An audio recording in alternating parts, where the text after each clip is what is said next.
Roy Deo had been missing for 10 days when they finally found him. It was January 21st, 1983, one of those frigid New York afternoons when the city felt like an icebox, and the wind off the East River cut like a razor. A Cadillac sat abandoned in the Sheepshead Bay section of Brooklyn, its presence suspicious enough that detectives from the Organized Crime Control Bureau had it towed to the local precinct. There, in the harsh fluorescence of the station garage, the trunk was popped open. The smell hit first. Something putrid, something unmistakably wrong. Then they saw him. Roy Deo, all 43 years of him, was stuffed inside, frozen stiff, his body contorted in a grotesque rictus. His hands and feet were bound. He had been shot at close range, the bullets leaving no ambiguity about the message behind his death. This was not just another statistic in New York's brutal crime wave. This was an execution. And not just any execution. The cops knew the name. Deo had been a legend in the city's underworld, a maestro of murder, a butcher with an army of killers under his command. For years, he had made bodies disappear with a method so precise, it became known as the Gemini method. A process that ensured no corpse, no crime scene, no evidence. Now here he was, folded into the trunk of his own wife's car, as if the underworld had finally turned the knife on its own surgeon. There was no mystery about who did it. The real question was why. The answer came fast. By the end of January, the newspapers were already running with the next phase of the story. Joseph Lee, a 22-year-old kid from Brooklyn, pleaded guilty to carrying a loaded pistol. At first, it seemed like nothing, a routine gun charge. But the courtroom spectacle told a different story. U.S. Marshals flanked him with machine guns, watching him like he was the key to something bigger. And he was. Lee was not just another punk with a gun. He was linked to a sprawling criminal empire, one that had turned New York into a charnel house of gangland killings. The name on everyone's lips was Deo. The whispers said he was about to cooperate with the feds, and his sudden, bloody exit was no coincidence. Then the floodgates burst. Federal authorities, with the help of a mobster-turned-informer, began unraveling the depths of Deo's criminal web. The body count exploded. 40 killings, maybe more, all tied to the ruthless auto theft ring that Deo had run for the Gambino family. Luxury cars stolen from the streets of New York were being shipped overseas to the Middle East and South America, raking in hundreds of millions of dollars. And to keep business running smoothly, anyone who posed a threat was buried, sometimes in a shallow grave, sometimes in a cement drum at the bottom of Long Island Sound. One of the most gruesome discoveries came when the informer led investigators to a dock, where they dragged up the cemented body of John Scorney. He'd been missing for 3 years, a forgotten casualty of Deo's industrial scale killing machine. Now, the same machine was turning against its own architect, and the bloodletting was not over. With Deo gone and the walls closing in, the heat reached the highest levels of the underworld. By March 31st, 1984, the game was up. The Fort Worth Star-Telegram carried the headline that sent shockwaves through the Mafia's highest circles. U.S. Indicts, reputed mob boss, and others. The name at the center of it all? Big Paul Castellano. The indictment was staggering, 51 counts tying Castellano and 20 others to a vast criminal empire of murder, drugs, loan sharking, bribery, and racketeering. The charges read like a roll call of mob atrocities: 25 murders, a rigged jury, a billion-dollar auto theft ring, and a fake United Nations charity used to launder money. It was a full-scale dissection of the Gambino crime family, exposing its reach from New York to Florida, Las Vegas, Atlantic City, and even California. Castellano, ever the businessman, was not the type to get his hands dirty. He sat at the top of the empire, letting killers like Deo do the work. But when DeMeo's murder squad started attracting too much attention, when the feds got too close, Castellano made the call. DeMeo had become a liability, and liabilities in the Mafia didn't get retirement plans. They got a trunk job. When Castellano was brought in, his attorney, James M. La Rosa, scoffed at the indictment, calling it something out of a bad Mario Puzo novel. "If you carefully read it, it doesn't say Mr. Castellano did a thing," he quipped. But the government was not playing fiction. Rudolph Giuliani, the rising star U.S. attorney, laid out the stakes. If convicted, Castellano could face 270 years behind bars. His enforcer, Anthony Nino Frank, was staring at 300. The charges weren't just about power and money. They were about control. About how the Mafia kept its empire intact, eliminating threats with ruthless efficiency. One of those threats had been Roy Deo. By the time the dust settled, the same brutal system that had made Deo a feared name in the underworld had swallowed him whole. His death had been a signal, an unmistakable warning that no one, no matter how deadly, was untouchable. But in the end, it was not just Demeo's body they found. It was the unraveling of an entire empire, a domino effect that would ultimately bring down Paul Castellano himself, when, 2 years later, he too would be lying in the street, his own execution written in the same bloody script that had taken down his most ruthless killer. The Mafia had always been built on one unbreakable rule: kill or be killed. And in the end, Roy Deo, the man who had perfected the art of murder, had simply become another lesson in the business of death. By the spring of 1983, New York's underworld was not just bleeding, it was collapsing under the weight of its own depravity. The murder of Roy Deo had sent a clear message that the Gambino hierarchy was cleaning house, silencing liabilities before they could talk. But just as one body was stuffed into the trunk of a Cadillac, another crime scene emerged, revealing the full extent of the empire's corruption. On April 28th, the New Jersey State Police made their move. At exactly 9:37 in the morning, detectives from the Organized Crime Bureau stormed a notorious property on Route 88, bolting its doors and seizing control of what had long been an open secret. A front for a global criminal empire. Plato's retreat. What the feds had uncovered was not just a seedy adult club or a den of illicit massage parlors. This was an operation that stretched far beyond Ocean County. A hub of drug trafficking, prostitution, money laundering, and murder that tied directly to the most feared men in organized crime. The names attached to the property weren't local pimps or hustlers. They were killers. Among them, David Patillo, the man who once ran Lucky Luciano's prostitution empire in the 1930s. Roy Deo, the butcher of the Gambino family. And Anthony Nino Frank, one of Castellano's most trusted enforcers. For 3 years, an undercover operation known as Whisper had peeled back the layers of this empire, feeding prosecutors the kind of intelligence that could bring down the entire syndicate. By the time the state finally seized the property, it was clear that Plato's retreat was not just another sleazy front. It was a revenue machine fueling Castellano's criminal odyssey. But there was another problem. The moment the police bolted the doors, they knew the challenge ahead wouldn't just be about prosecution. This was Castellano's empire they were touching, and the men who ran it weren't the type to take a government seizure lightly. As the inventory dragged on, the scale of the operation became clear. Hidden safes, offshore financial records, credit card transactions for illegal acts, charged with a simple $3 fee. It was organized crime at its most refined, so well-oiled that the state had needed a special court order just to step through the door. And then there were the bodies.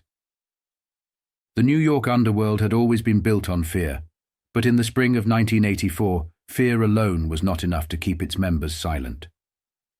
Vito Arena was a nobody, a low-level stick-up man, the kind of guy who usually got whacked before he ever got the chance to turn. But when the cops picked him up in a Long Island Chinese restaurant in 1982, something unusual happened. Instead of lawyering up, he started talking. By April 1st, 1984, the Daily News ran the headline that would haunt the Gambino crime family. Who squealed? Arena was not just confessing, he was taking the feds on a guided tour of the mob's graveyard. He gave them names, locations. He led them to bodies encased in cement, stuffed in oil drums, buried in shallow graves on the outskirts of the city. What started as a routine auto theft investigation turned into a full-scale homicide probe. It was not just about stolen cars anymore.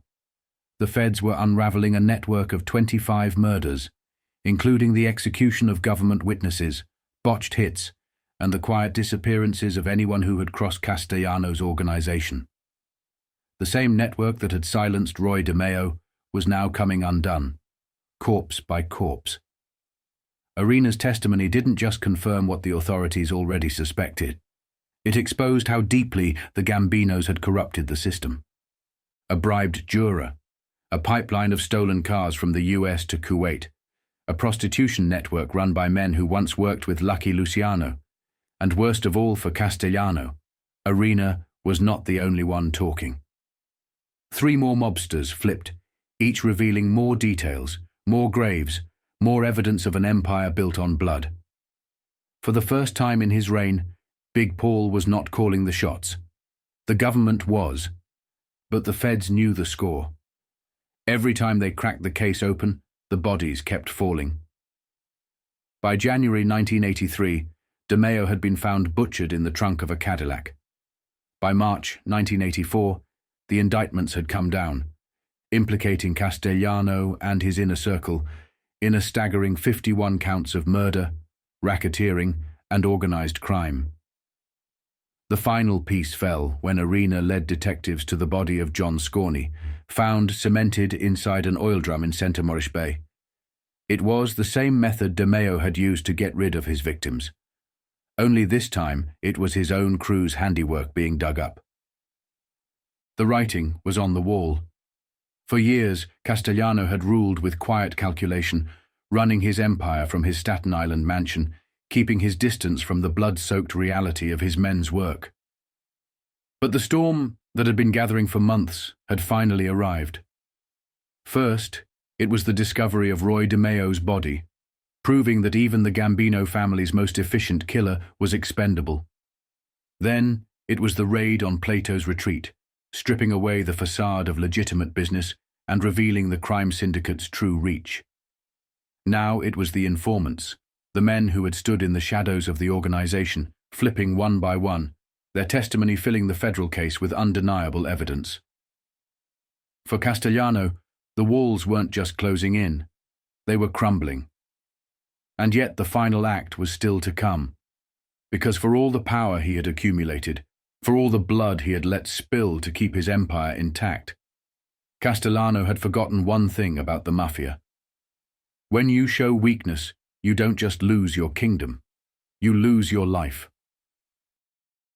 By the late 1970s, Big Paul Castellano had built his empire on order and control. He had long distanced himself from the bloodshed that defined the Mafia's lower ranks, preferring to operate like a corporate executive rather than a street boss. But his greatest rule, his iron command that no Gambino associate should deal in narcotics, was about to be shattered in a way that would unleash a chain of bloodletting he could no longer contain. The trouble started with a reckless young killer named Chris Rosenberg. A protege of Roy Deo, Rosenberg had been raised on the idea that the only law worth following was the law of the street. So, when he saw an opportunity to profit from cocaine deals with Cuban suppliers in Florida, he didn't think twice. What he failed to understand, what Deo himself would later come to regret, was that the people he was dealing with weren't small-time drug pushers. They were powerful men with deep ties to organized crime and international smuggling routes. When the deal soured, Rosenberg didn't just cut and run. He made the fatal mistake of killing his Cuban counterparts. And to make matters worse, He invoked DeMeo's name in the process. The response was immediate and unforgiving.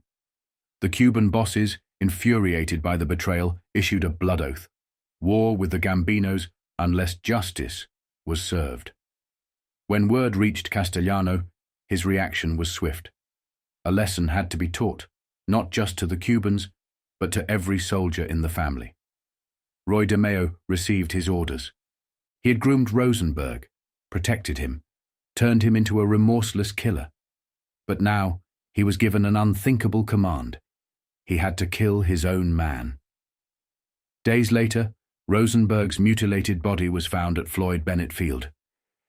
His face had been so thoroughly destroyed by gunfire that police could only confirm his identity through dental records. The message was clear. The Gambinos had settled the score. But for DeMeo, the Cuban crisis was more than just another job. It changed him. It fueled the paranoia that had always lurked beneath his violent exterior, pushing him into a spiral of bloodshed that would ultimately seal his own fate. Paranoia had turned Roy DeMeo into a killing machine. He was convinced the Cubans still wanted him dead.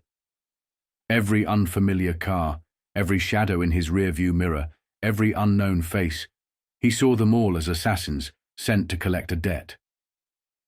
So, when an 18-year-old college student named Dominic Ragucci knocked on the wrong door one evening in 1979, it was already too late.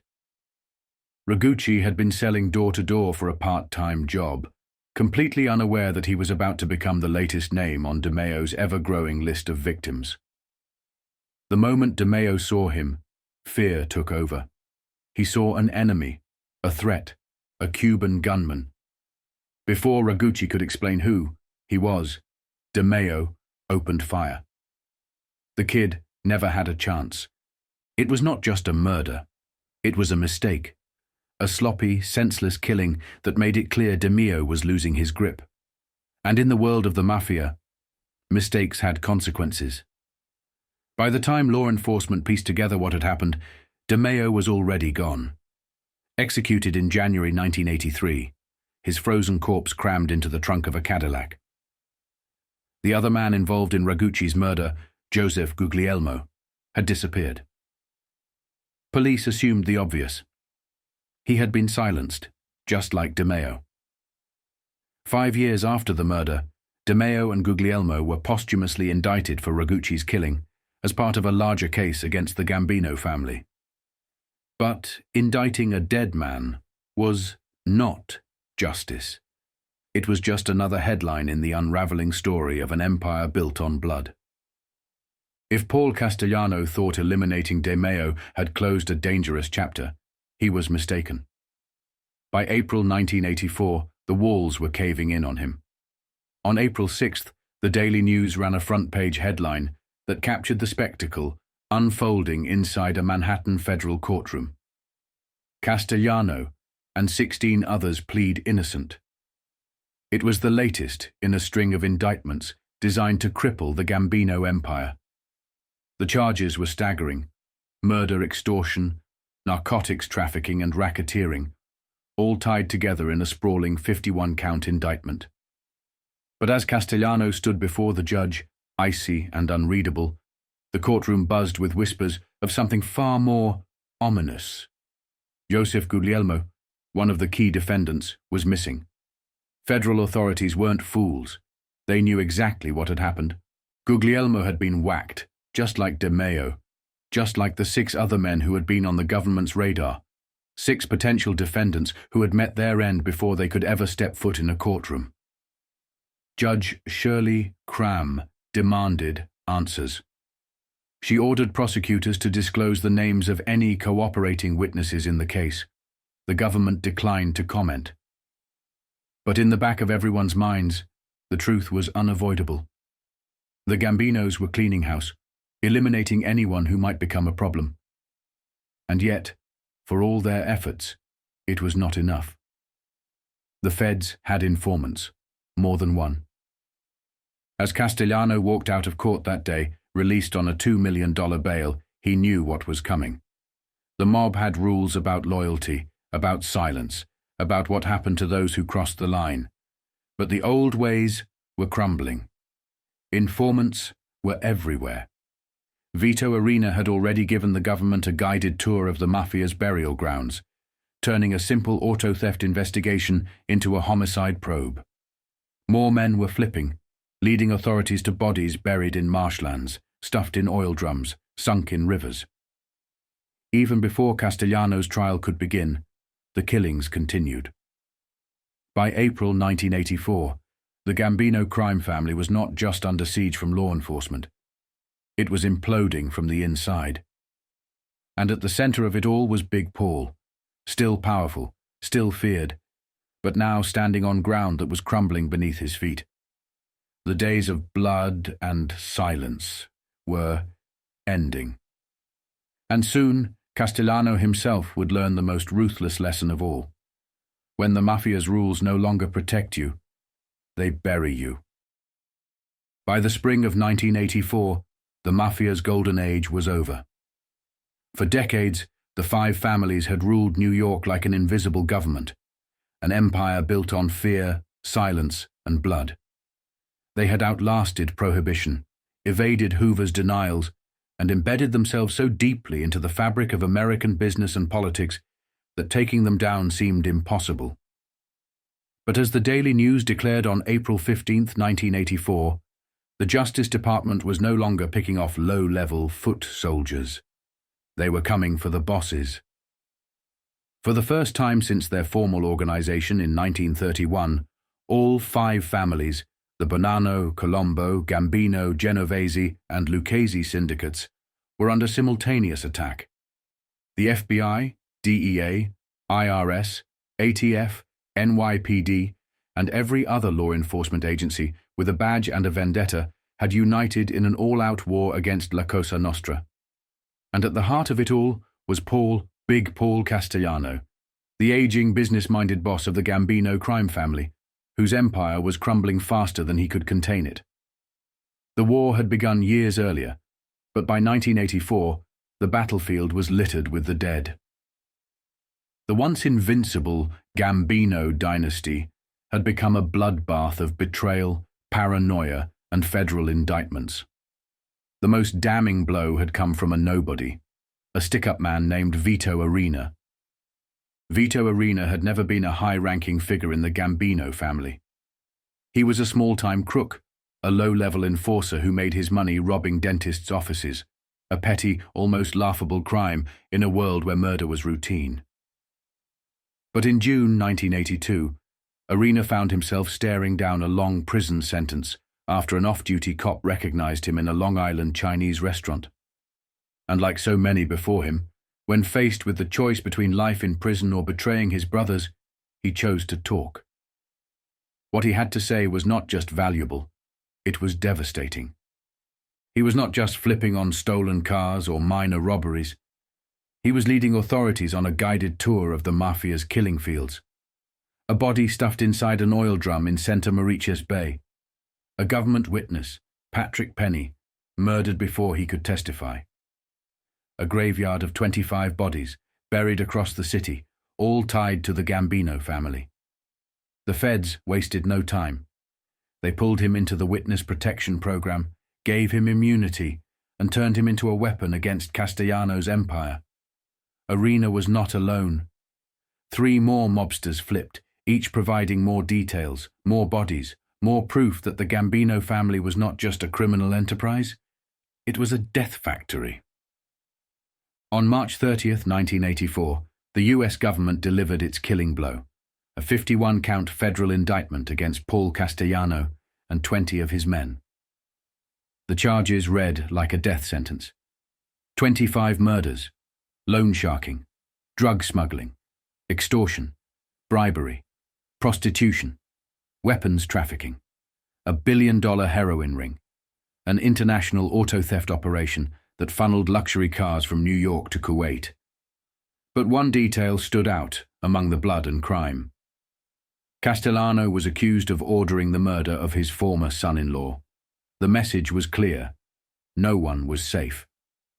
2 weeks later, on April 6th, Castellano and 16 others walked into a Manhattan federal courtroom and pleaded innocent. They had done this dance before, smirking at the cameras, walking out on bail, knowing that jurors had been bought, witnesses had disappeared, and bodies had been buried too deep to ever be found. But this time was different. Joseph Guglielmo, one of Castellano's co-defendants, was missing. The whispers inside the courtroom were louder than the judge's gavel. Everyone knew what had happened. Guglielmo had been erased, just like Roy Deo, just like the 6 other potential witnesses who had been murdered before the indictment was even filed. The Mafia's time-tested strategy of eliminating its problems with a bullet was backfiring. The more bodies they left in their wake, the more desperate informants like Arena became. The more desperate the informants became, the more airtight the government's case grew. For the first time in Mafia history, the machine was not just bleeding, it was collapsing. While Castellano fought for his life in court, the rest of New York's underworld was being ripped apart. The FBI had unleashed an unprecedented crackdown, deploying 165 agents to infiltrate, investigate, and dismantle the 5 families. No one was safe. The Bonanno crime family, once a powerful force, had been crippled after the infiltration of undercover FBI agent Joseph Pistone, better known as Donnie Brasco. His work led to multiple convictions, internal warfare, and the deaths of at least 30 mobsters. Carmine Persico, boss of the Colombo family, was in prison. The Lucchese and Genovese families were under siege, their heroin smuggling networks exposed, their members disappearing into witness protection or early graves. Even the legendary Joe Bonanno, the last of the original 5 family bosses, was locked away in California's Terminal Island Federal Prison, serving his first ever sentence after half a century of untouchability. The Daily News called it an army of trouble, and for once the Mafia had no counterattack. The old ways weren't working anymore. Wiretaps, undercover agents, RICO indictments, and the relentless pressure of the Justice Department had turned the once unbreakable Mafia into a fragile, paranoid shell of itself. Bosses no longer trusted their soldiers. Soldiers no longer trusted their bosses. And Paul Castellano, once the undisputed king of the largest crime family in America, was left standing on a battlefield of corpses and betrayal, waiting for the inevitable. For all of his wealth, his power, his careful maneuvering, Castellano had miscalculated. He had believed that his corporate-style leadership would shield him from the violence of the streets. He had believed that by killing men like Demeo, he could maintain order. But now, there were too many loose ends, too many bodies, too many informants. As the Justice Department closed in, as his empire crumbled, Castellano failed to see the real threat, the one that was not coming from the courtroom. It was coming from inside his own family. Because in the Mafia, when you show weakness, you don't just lose your kingdom, you get whacked.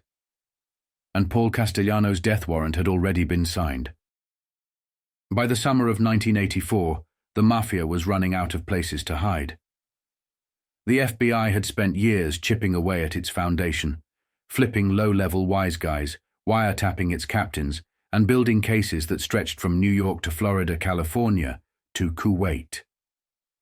But now, it was not just about catching foot soldiers. They wanted architects. And no one was more vulnerable than Big Paul Castellano.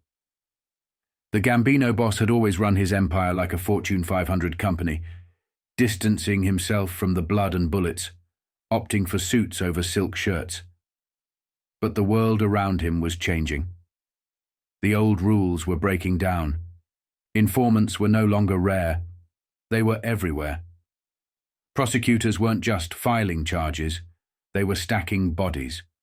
And Castellano's biggest mistake was believing that his power could insulate him from the war unfolding inside his own family. When Jose Guglielmo disappeared in early 1984, the smart money was on the obvious conclusion. He had been murdered, just like Roy Deo before him. Guglielmo had been part of Demeo's crew, running with the Gambinos for years. He was no stranger to blood. He had helped DeMeo gun down Dominic Ragucci, a college kid who had unknowingly knocked on the wrong door. He had seen what happened to men who were considered liabilities. So, when his name appeared in the Castellano indictment, no one expected him to live long enough to see the inside of a courtroom. But then came the July 6, 1984, front-page story in the Indianapolis Star. NYC Mafia figure sought in Zionsville. Somehow, against all odds, Guglielmo was still breathing. Federal agents had tracked him to a quiet Indiana town where he had gone hiding. Whether he was on the run from the feds or from his own people was anyone's guess. But one thing was certain. He was running out of time. When the FBI raided the home of a young woman he had been staying with, Guglielmo vanished again. He was one of the last fugitive names on the indictment, and he knew what that meant. Dead men don't testify. By October 3, 1984, the superseding indictment in Manhattan federal court had only added to the carnage. Federal prosecutors didn't just charge new defendants, they added new murders. 4 more bodies had turned up: Richard Dynome, John Bayarda, Fred Seiden, and Roy Deo. All of them had been executed as the Gambino family tried to clean up loose ends. A federal investigator put it bluntly. It was what you call retirement, mob style. The message was clear. The Gambino family was eating itself alive, and Castellano was watching it happen from his Staten Island mansion, powerless to stop it. If 1984 was the year of the indictment, 1985 would be the year of the reckoning. The Mafia's secret ruling body, the Commission, was about to face the most devastating trial in its history. On November 6, 1985, in the Grand Courthouse at Foley Square, the heads of New York's 5 families would sit side by side in what prosecutors called the Commission trial. Among them, Paul Castellano, boss of the Gambino family. Agnello, Mr. O'Neill, Della Croce, Castellano's underboss. Christopher Christy Tick Furnari, consigliere to the Lucchese family. Gennaro Jerry Lang, Langella, acting boss of the Colombo family. It was the first time the government had aimed straight for the Mafia's highest ranks, accusing them of running La Cosa Nostra as a national crime syndicate. And at the head of the prosecution? Rudolph Giuliani. Giuliani had made it his personal mission to dismantle the Mafia's hierarchy. He was not just indicting individual bosses, he was charging the entire structure, the very foundation of how the Mafia operated. As the Commission trial loomed, Castellano had another problem: his own trial. On September 3, 1985, he was set to go on trial in the Castellano indictment, a case built around the murder spree of Roy DeMeo's crew, the billion-dollar auto theft ring, and the drug operations that he had supposedly forbidden. That was followed by the Pizza Connection trial on September 10th, which would expose how Sicilian and American Mafia factions had turned pizzerias into heroin distribution hubs. Then there was Matty the Horse Agnello's trial on September 23rd, revealing the Genovese family's grip over the restaurant and pornography industries. The courtroom battles were relentless.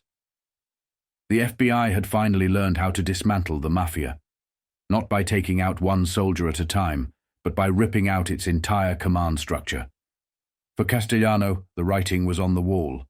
If the courts didn't bury him, his own men would. Paul Castellano had spent years trying to reshape the Gambino family into his version of a Mafia corporation. Less street violence, more business. But the old guard saw it differently. They saw a boss who was out of touch, a boss who had left his enforcer, Agnello Della Croce, to deal with the heat while he sat in his white-columned mansion in Staten Island, entertaining politicians and stockbrokers. A boss who had ordered the deaths of trusted men like Roy DeMeo, all to cover his own tracks. And more importantly, a boss who had forgotten the most basic rule of the Mafia. The boss is only the boss as long as he can protect his people. Paul Castellano's reign was crumbling. The streets were whispering. And soon, those whispers would turn into gunfire. Because before Castellano could ever stand trial, the real executioners were already making plans. By September 1985, the walls weren't just closing in on Paul Castellano. They were crumbling around him. The man who had once ruled the most powerful crime family in America from his white-columned Staten Island mansion now found himself drowning in indictments, surrounded by informants, and watching his empire dissolve in the hands of federal prosecutors. And on September 10th, 1985, Judge Kevin Duffy delivered yet another blow. The government wanted one massive trial, one sweeping case that would tie together 77 counts of racketeering, murder, extortion, drug smuggling, and auto theft into an airtight case against Castellano and his 20 co-defendants. But Judge Duffy saw it differently. The charges were too complex, the evidence too sprawling. Holding a single trial would create what he called spillover prejudice, where one defendant's crimes might unfairly sway the jury against another. Instead, Duffy shattered the government's strategy, dividing the indictment into 7 separate trials. For Castellano, this was a small reprieve, 7 smaller battles instead of one war. For Giuliani, it was a gut punch. He had spent years building this case, working to take down Castellano in one decisive strike. Now, instead of presenting a single damning case, prosecutors would have to win multiple trials, dragging the proceedings out over months, maybe even years. The first trial, set for September 30th, would focus on Brooklyn's stolen car ring, one of the many operations that funneled millions into the Gambino family's pockets. The second trial would tackle loan sharking, revealing the vast network of high-interest street loans that kept Castellano's underlings flush with cash, while trapping desperate borrowers in a cycle of debt and violence. Then would come the murders, including the brutal execution of Castellano's former son-in-law, Frank Amato, and the countless bodies left in the wake of Roy Deo's reign. It was a legal onslaught. If Castellano had any illusions about escaping unscathed, Judge Duffy's ruling made one thing clear: Paul Castellano was not going home a free man. On the same day Judge Duffy split the case, Newsday ran a scathing column under the headline, "The wages of sin are slim pickings." The piece painted a grim picture of Castellano, not as an untouchable underworld kingpin, but as a businessman drowning in legal bills, facing a lifetime behind bars for crimes that barely seemed worth the blood they had spilled. It compared Castellano's fate to that of Gennaro Angiulo, the Boston mob boss, who had foolishly believed that RICO laws only applied to criminals who mixed legitimate business with crime. Angiulo had arrogantly declared on an FBI wiretap, "We are illegal here, illegal there. The law does not cover us. I wouldn't be in a legitimate business for all the money in the world." 4 years later, he was in handcuffs, facing charges under the very law he thought he had outmaneuvered. Castellano's predicament was no different. For all his power, for all the bodies buried in his name, his biggest connection to bloodshed on paper was his Brooklyn slaughterhouse. He had distanced himself from the streets, from the messiness of day-to-day mafia business. He had tried to reshape the Gambino family into a corporate empire, built on construction, concrete, and union kickbacks. But in doing so, he had made enemies, both inside and outside his organization.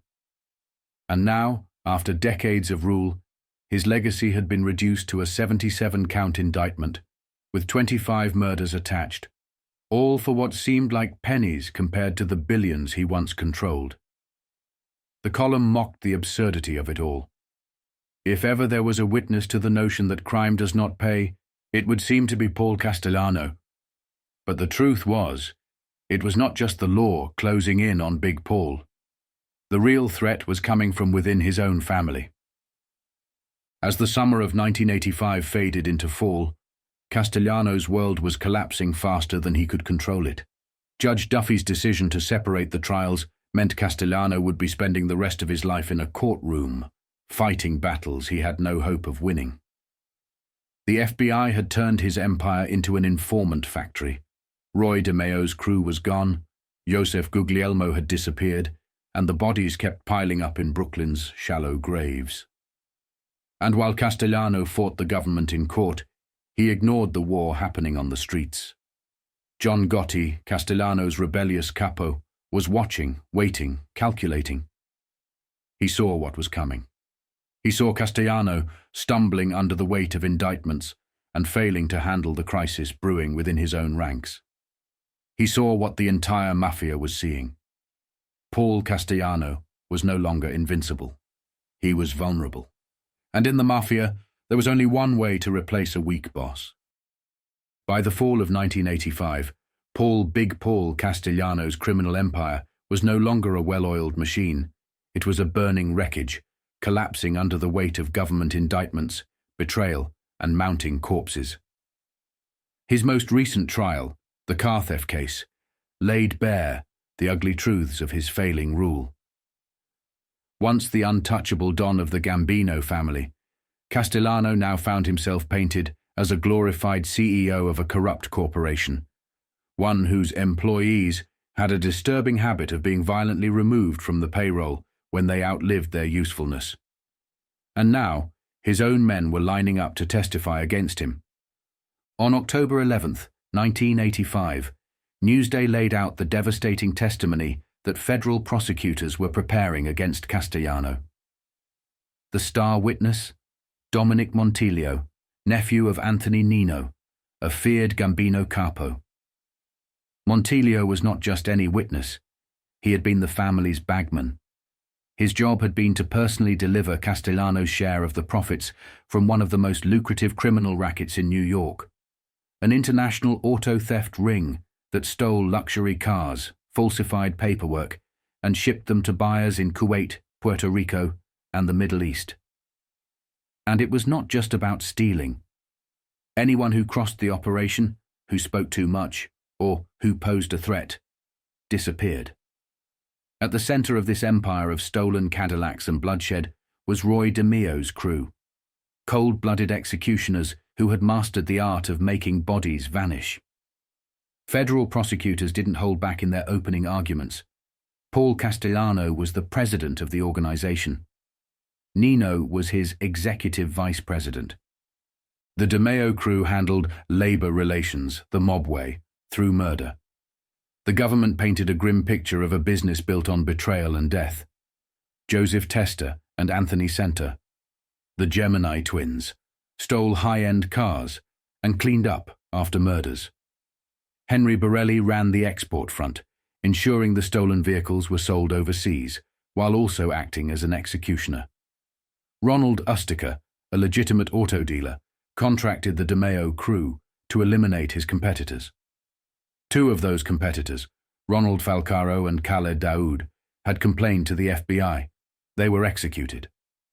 Peter Lafrosia fingered informants for elimination. Richard Mastrangelo and Edward Rendini handled the fake paperwork. The result? Millions of dollars in illegal profits, dozens of bodies in unmarked graves, and every dollar, according to prosecutors, flowed back to Castellano. But the courtroom was not just a battle over stolen cars. It was a funeral procession for Castellano's legacy. Because of his biggest mistake, thinking he could run a criminal empire like a boardroom. If the trial in Manhattan was a blow to Castellano's power, the Baltimore Sun's October 15th expose, Family Business, was the final nail in the coffin. For decades, Cosa Nostra bosses had been revered as untouchable men of honor, silent, respected, feared. But the article tore Castellano's legacy to shreds, portraying him not as a ruthless don, but as a failed CEO, overseeing a collapsing enterprise. It mocked his misguided approach to power, highlighting how he had tried to redefine the Gambino family as a corporate empire, only to watch it implode. He inherited the Mafia's largest crime family, but instead of a throne, he was handed a time bomb. His supposed executives, like Anthony Frank Nino and Roy Deo, ran their crews with efficiency, until they too became liabilities. When Deo was murdered in 1983, the Gambino crime family effectively admitted it had lost control of its most powerful enforcer. His death, once seen as a clean-up operation, was now exposed as a desperate attempt to plug a sinking ship. And now, in 1985, Castellano was watching his empire implode in real time. The once feared DeMeo crew? Dead, flipped, or awaiting trial. His supposed trusted capos, caught in a web of legal battles, betrayals, and backroom assassinations. His biggest money-making operations, auto theft, loan sharking, racketeering, all exposed and bleeding cash. His own men, once fiercely loyal, were lining up to testify against him. And for the first time in his life, Paul Castellano was out of moves. The Baltimore Sun didn't just analyze the case against Castellano, it mocked his downfall. It likened his criminal operations to a failing business.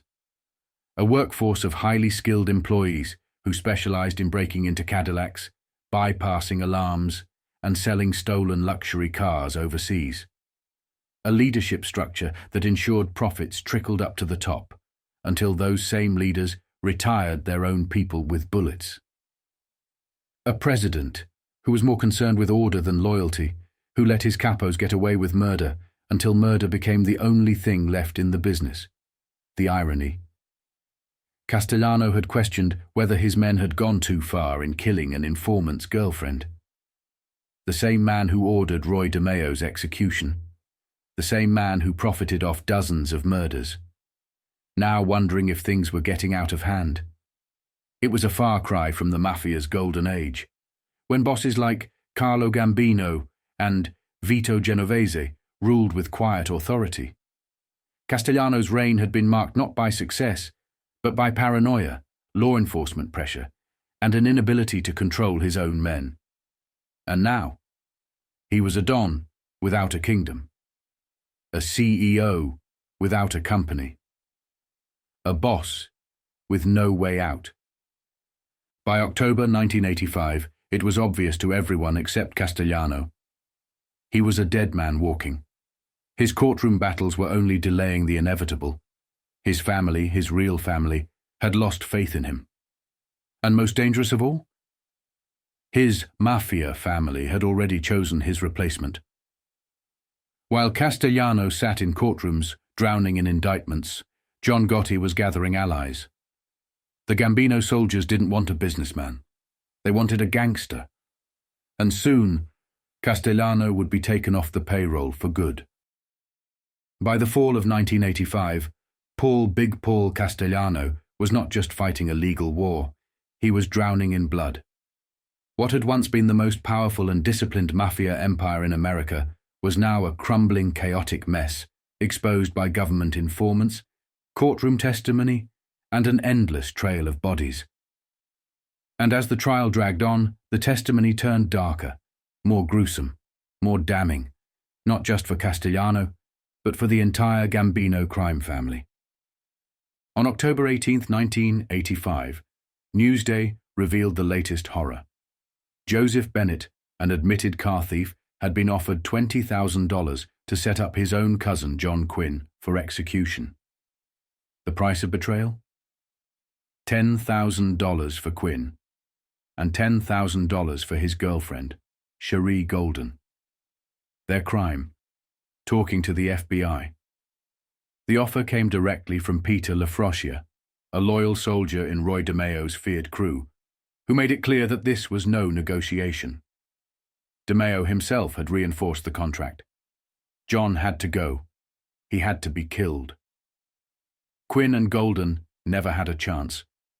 Their bullet-riddled bodies were discovered in July 1977, victims of a rule that had defined the Mafia for generations. You talk, you die.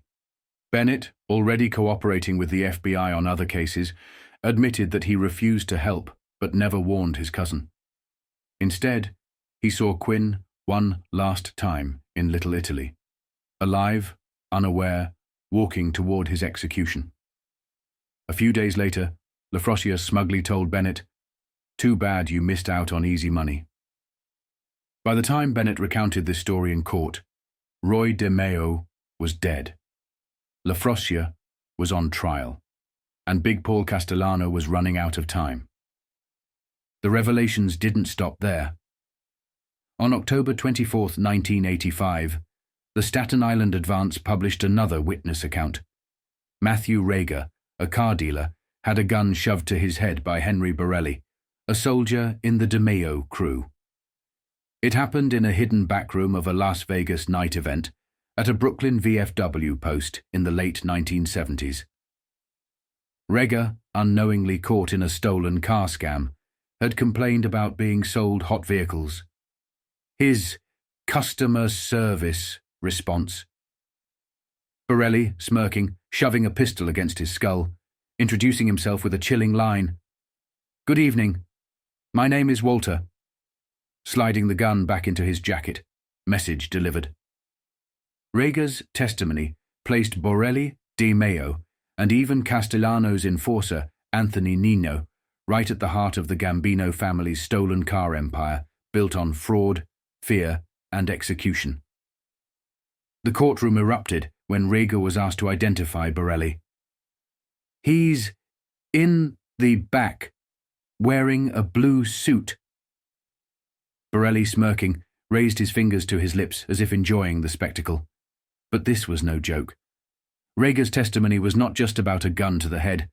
It was about the entire system of fear and violence that Castellano oversaw. And it was unraveling, one witness at a time. Then came the worst testimony of all. On November 1st, 1985, the Evening News printed a headline that sounded more like a horror film than a courtroom case. "Call for pizza followed gang murders. Jury told." The witness? Vito Arena, former mob enforcer, now a federal witness. The crime? 2 rival car dealers, lured to their deaths, butchered, and disposed of them. The killers? Roy Deo, Joseph Testa, Anthony Center, and Henry Borelli. The reason?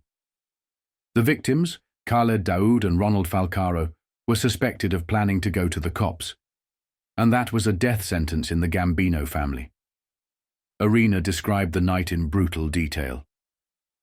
The 2 men were lured to an auto body shop in October 1979. Once inside, they were ambushed, shot, and left to bleed out. One of them, Falcaro, tried to run, but he never made it out. And then came the real horror. DeMeo turned to Testa and Center and said, "We have to cut them up." The Gemini twins, Testa and Center, pulled out boning knives and started dismembering the bodies. Arena and Borelli were ordered to leave the room, to pick up food. And that's exactly what they did. They went out, bought pizza, and came back. The courtroom gasped when Arena delivered the chilling punchline. "Roy instructed Henry and me, believe it or not, to go and buy some pizza." Some jurors laughed in shock, but Arena's expression never changed.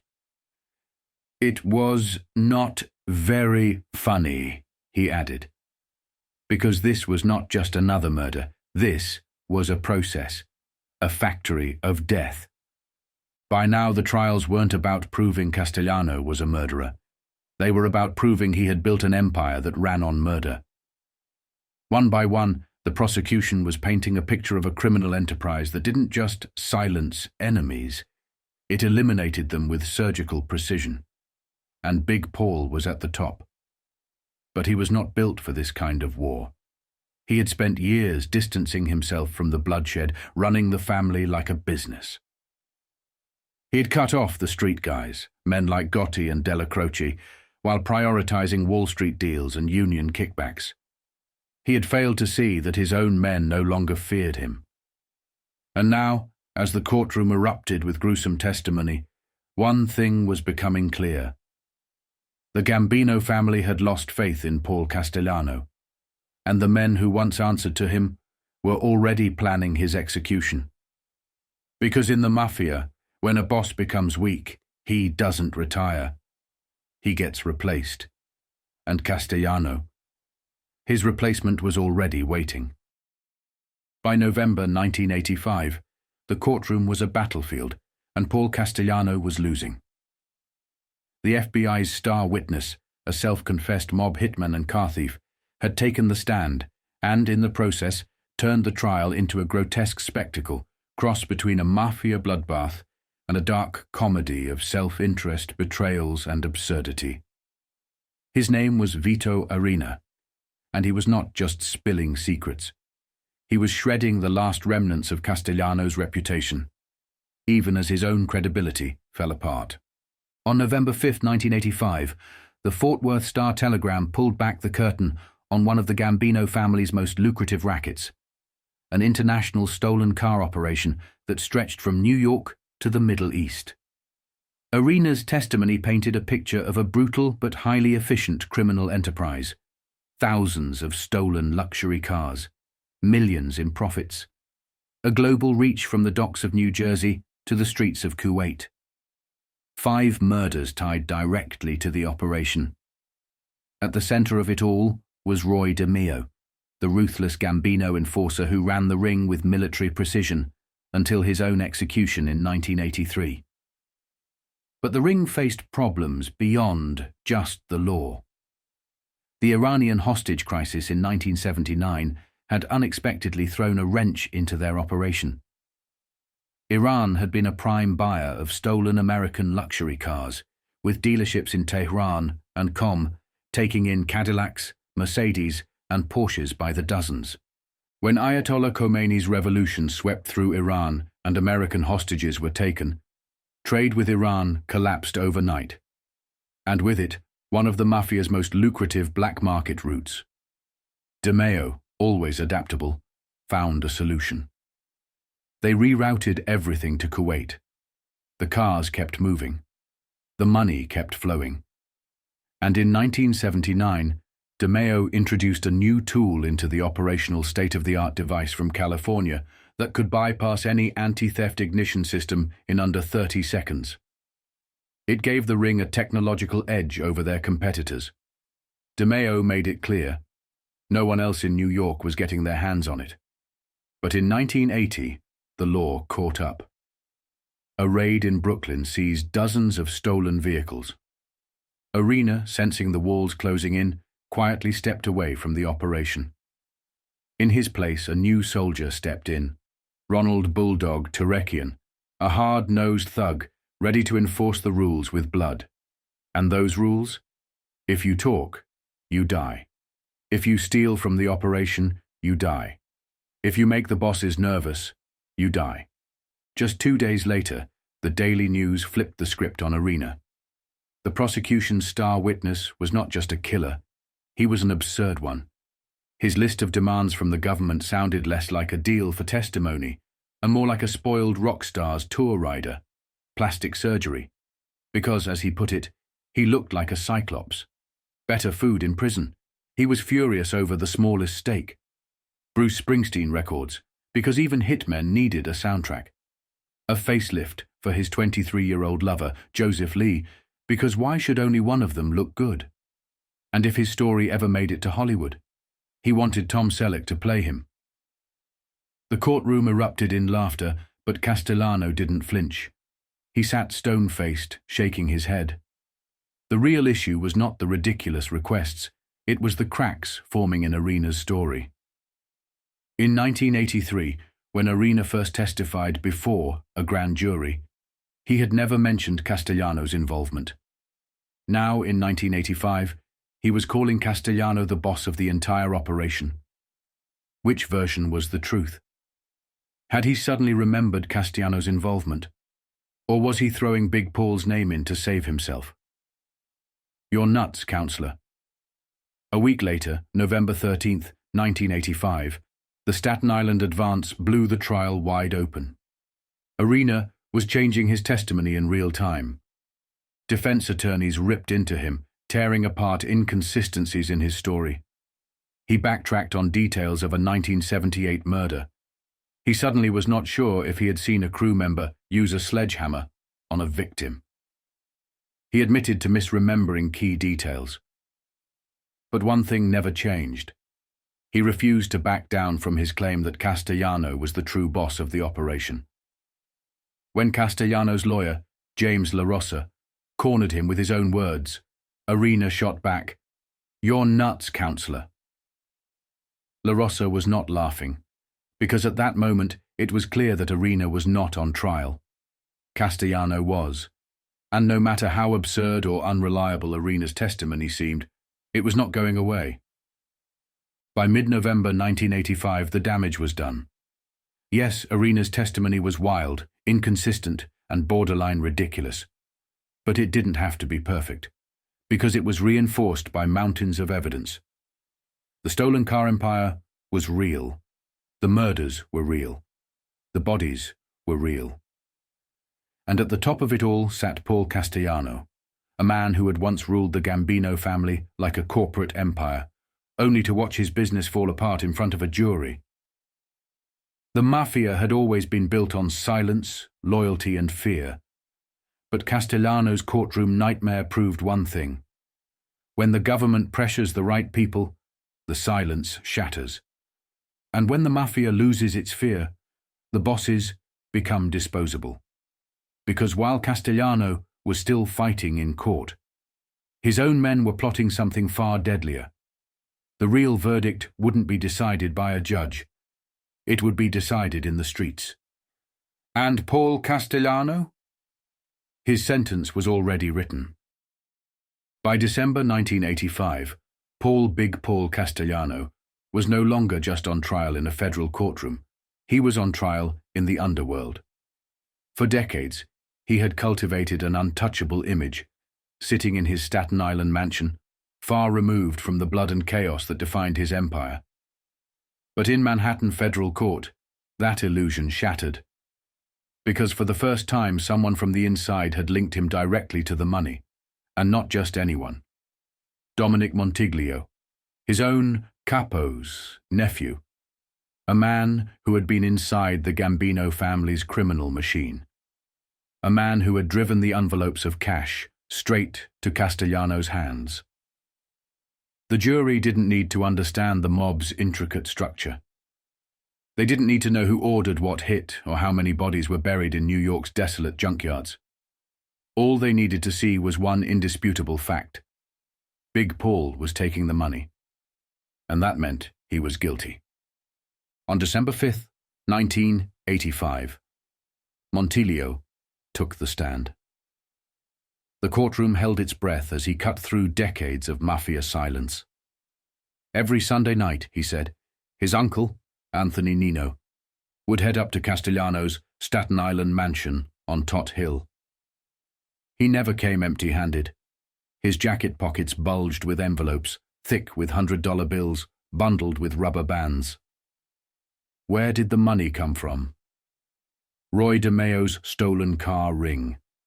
A global operation that shipped thousands of stolen vehicles from New York to the Middle East. A machine fueled by fraud, bribery, and murder. But the night that sealed Castellano's fate came when Montiglio himself was ordered to deliver the money. His uncle was out of town.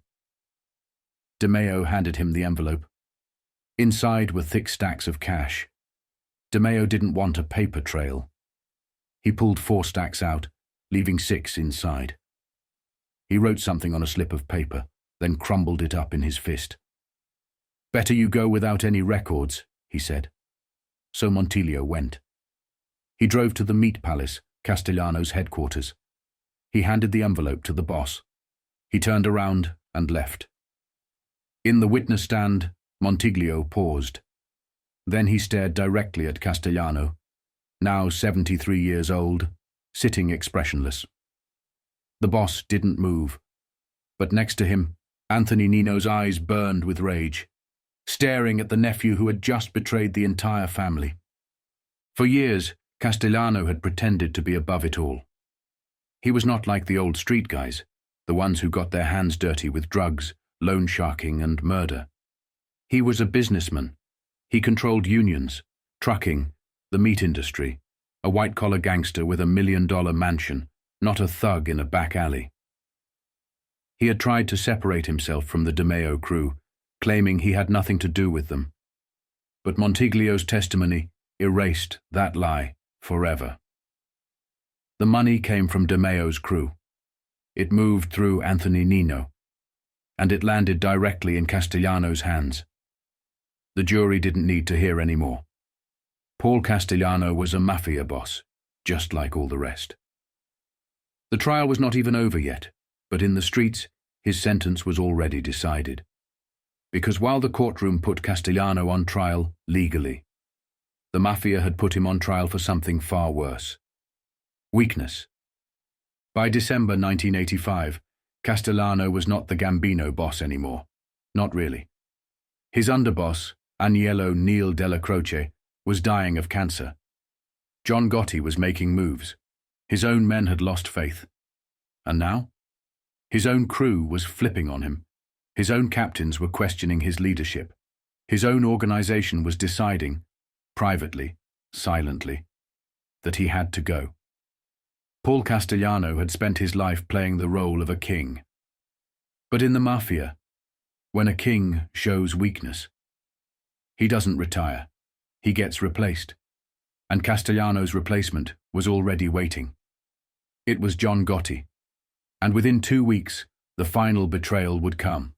Not in a courtroom, but on the streets. Because on December 16th, 1985, at 5:26 in the afternoon, in front of Sparks Steakhouse in Manhattan, Big Paul's trial would end, not with a verdict, but with bullets. By December 6th, 1985, Paul Castellano was still a boss in name. But inside that Manhattan courtroom, as his enemies testified one by one, the illusion of his invincibility began to crack. Newsday ran a striking contrast. New York Mayor Ed Koch, the loudmouthed, self-promoting public figure, basking in the release of his latest book. Paul Castellano, the quiet, brooding Mafia godfather, sitting in a courtroom watching his empire crumble. Both were figures of power. Both commanded their own dominions. But while Koch thrived on spectacle, Castellano had built his world on silence and control. And now, that control was slipping away. The men he had once ruled were revealing his secrets. The very foundation of his leadership, his power over life and death, was now being debated like a business dispute. Because as Montiglio testified, Castellano was not just a mob boss. He was a CEO of crime. A man who demanded discipline, structure, and profit, and yet somehow still imagined himself above the bloodshed. From the witness stand, Dominic Montiglio delivered the most damning revelation yet, not about Castellano's greed, but about his contradictions. He wanted the money. He wanted control. He wanted obedience. But he hated the mess. Montiglio recounted a management meeting where Castellano learned of a particularly sloppy murder. A competitor was executed. His girlfriend was killed alongside him. And worst of all, her body was left sprawled in a car, carelessly abandoned beneath the dashboard. To Castellano, this was not just a murder, it was bad business. The man had been buried in a Staten Island landfill, a respectable mob send-off. But the woman? Dumped in plain sight. Unacceptable. Castellano's frustration was not about morality. It was about presentation. Murder was a necessity, but only when done with precision. Sloppiness was unforgivable. Drawing attention to the family's affairs was the greatest sin of all. Through Anthony Nino, the message was delivered to Roy Deo, the bloodthirsty enforcer responsible for the execution. Deo defended the killing. He insisted it was justified. But, to Castellano, Deo was a bad investment. And this was not the first time. In 1976, when Carlo Gambino died, Roy Deo expected a promotion. He had been loyal, profitable, and brutally efficient.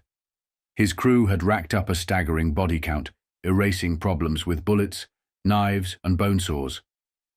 But when the new hierarchy was decided, Demeo's name was not on the list. Montiglio testified, Castellano refused to promote Deo. Not because he was not valuable, but because he was reckless, dirty, and too eager for violence. In Castellano's world, a true boss didn't stain his hands with blood. Instead, Demeo remained a foot soldier, a butcher for the family, but never a leader. And that decision set the stage for his downfall. Because when the feds came knocking in 1983, Demeo became a liability. Too many bodies, too many secrets, too much noise. And when Castellano needed to cut loose weight, Demeo's fate was sealed. Montiglio's testimony also gave the courtroom a very specific number, $18,000, every week, delivered straight to Castellano's mansion in an envelope. That was Big Paul's share of the stolen car racket. A fortune made from crime, without ever pulling a trigger. Or at least that's what Castellano wanted the jury to believe. Because Montiglio's testimony exposed the truth. Castellano was not just the distant king. He was not just a figurehead. He was directly pocketing the profits from murder, extortion, and stolen vehicles. And with every envelope delivered to his door, the courtroom saw the cracks in his carefully built facade. Paul Castellano was not just a businessman who happened to be in the Mafia. He was the Mafia. And now, the Mafia was turning against him. For all of Castellano's supposed business acumen, he had failed to see the writing on the wall. His courtroom strategy was crumbling. His men were flipping. His own words were coming back to haunt him. And in the streets, John Gotti was already making his move.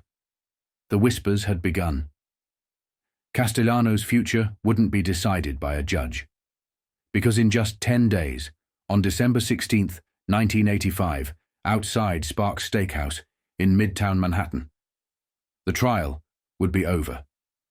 The jury wouldn't even need to reach a verdict. The Gambino family had already delivered their sentence. And Big Paul Castellano's fate was sealed.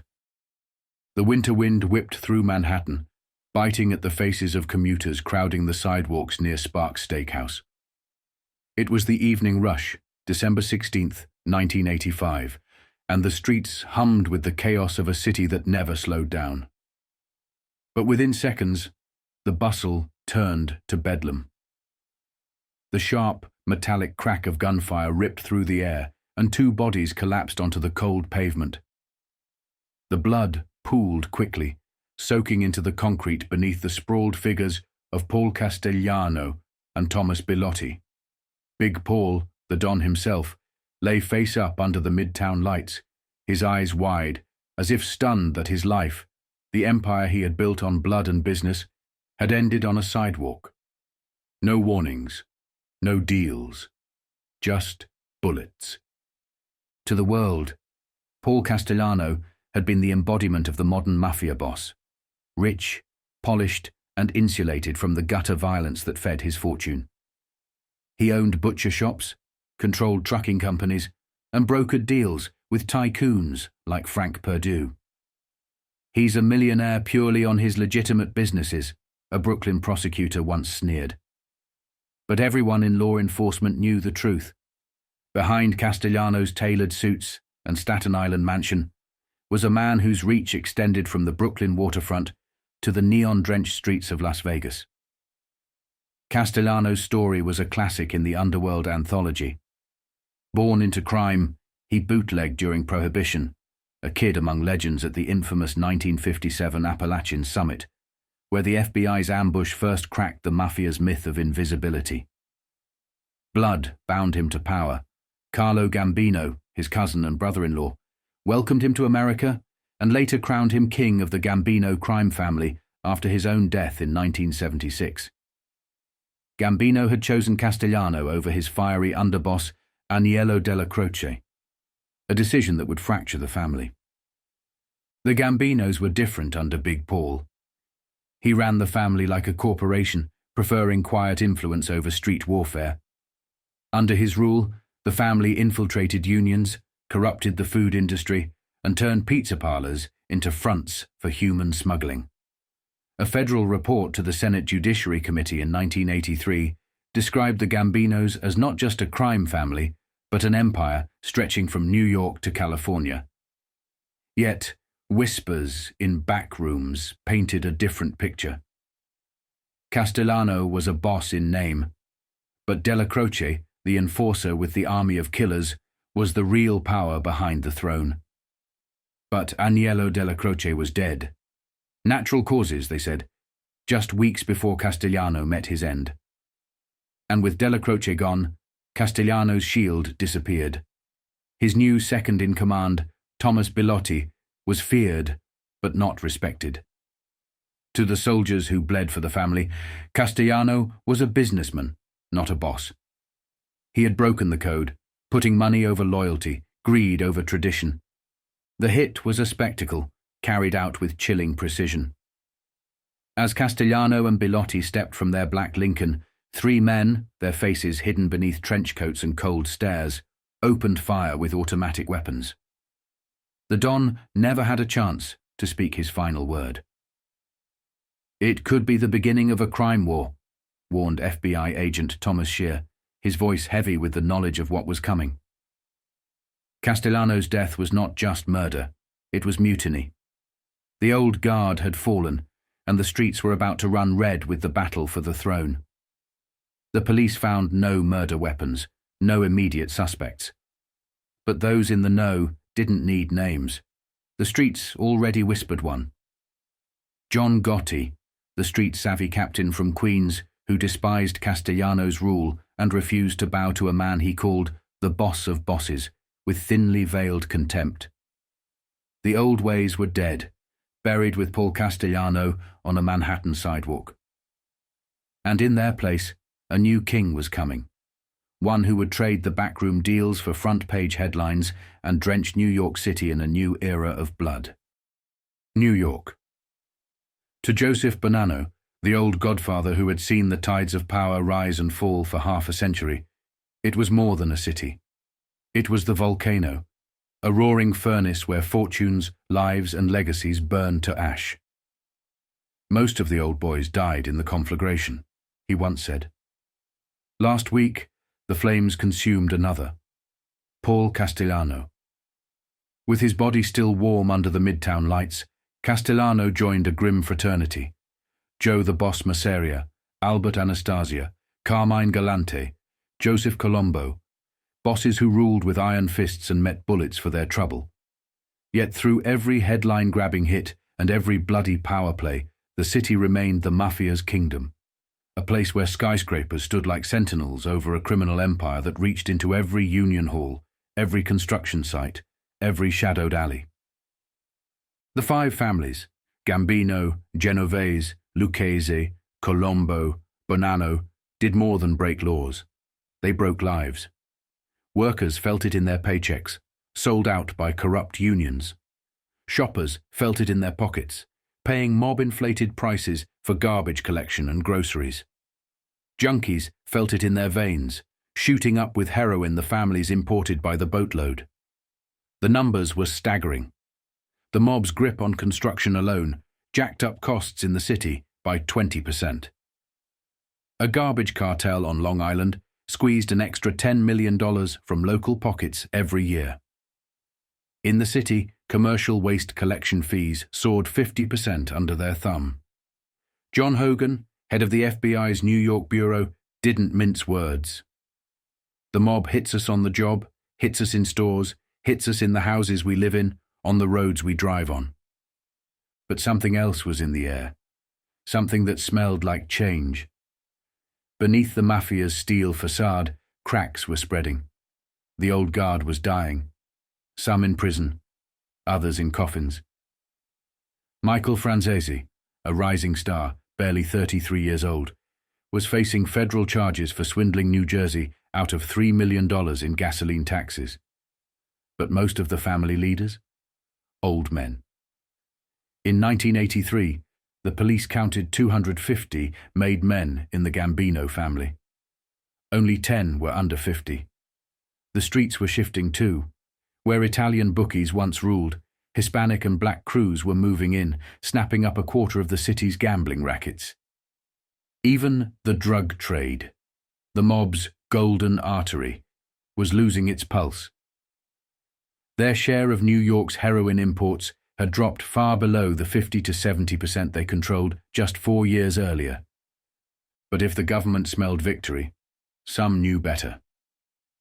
Robert Blakey, the man who wrote the RICO laws that crippled the mob's backbone, declared this wave of prosecutions the beginning of the end for organized crime. But he was not naive. A New York in which cargo can be unloaded, garbage collected, or buildings erected without enriching the mob, he admitted, won't happen anytime soon. Because the Mafia's true heart didn't beat in the bosses, it pounded in the capos. Men like John Gotti. Men who didn't sit behind desks but on the street, running rackets and making soldiers. Howard Abadinsky, a criminologist who spent his life studying the underworld, understood the hydra the government was fighting. These people operate independently of each other, he said. The fact the boss is in jail won't stop anything. Instead of headhunting for 74-year-old men, we should go after the ones who are making the money. The cops were playing chess. The Mafia was playing Hydra, cut off a head, and 2 more grew back. Castellano's death was not the end of a war. It was just the opening shot. And in the molten streets of the volcano, the next eruption was already rumbling. Paul Castellano was not just playing for power. He was playing for history. By the winter of 1985, Big Paul stood on the edge of an empire worth $50 billion. A labyrinth of labor rackets, heroin pipelines, and front companies that reached from the docks of Brooklyn to the neon glow of Las Vegas. If he could bend New York's 5 families under his will, he would be more than a boss. He would be the boss.